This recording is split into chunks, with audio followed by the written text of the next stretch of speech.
No, in a sense, because it's still something that we've been talking about for the past 13 years, and people have known about this. Now that I guess that the US administration has admitted it, I welcome that, but what doesn't happen is accountability.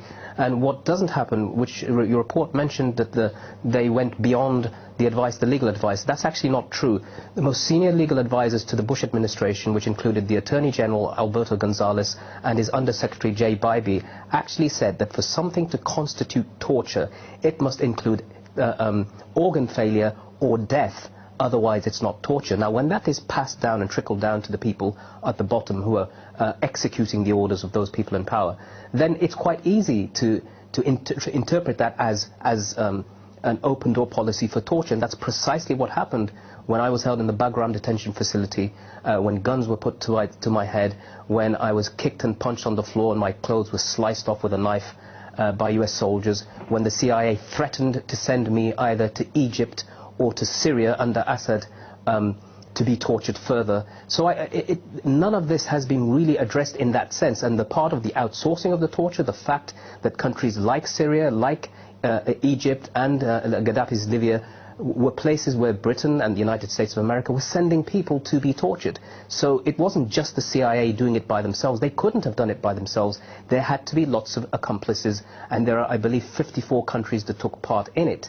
So essentially what they did was to set a precedent for these countries to follow, and that's precisely what's been going on. And if we look at what's happening in Iraq right now, in fact, IS, ISIS, Al-Qaeda in Iraq was born out of the dungeons of Abu Ghraib, where these torture methods were being implemented and then solidified by the regimes that took over, and that's why we are here seeing people dressed in orange suits, for example, being executed. It's a direct response to the brutal torture that took place in places like Guantanamo, Abu Ghraib, Bagram, Kandahar, and the secret detention sites.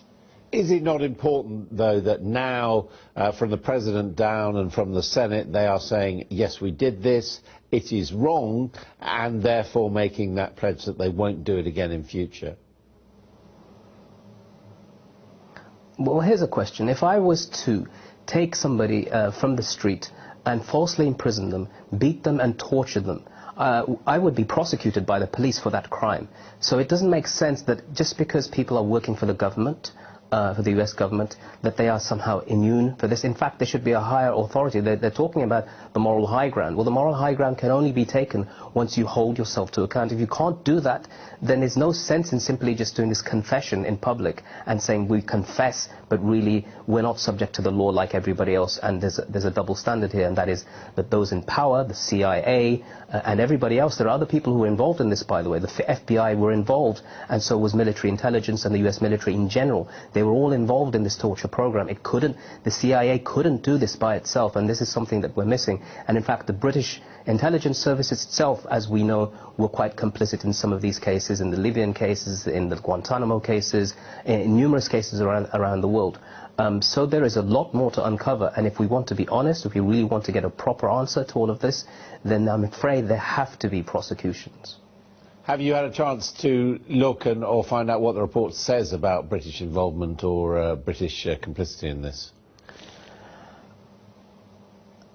No, I've not seen anything that mentions British complicity, but I'm completely aware that this is something that made Cameron's government itself tried to make a priority. They ordered the Peter Gibson inquiry into British complicity in torture. There's an unprecedented police investigation of MI5 and its complicity in torture. These things haven't got very far. We don't know where they are at the moment, but what should happen is that they should be pursued, and we have the right, the public has the right to know exactly what the British government was doing in relation to this crime, because let's not forget, torture is a crime, kidnap is a crime, false imprisonment is a crime, and nobody should be immune from it.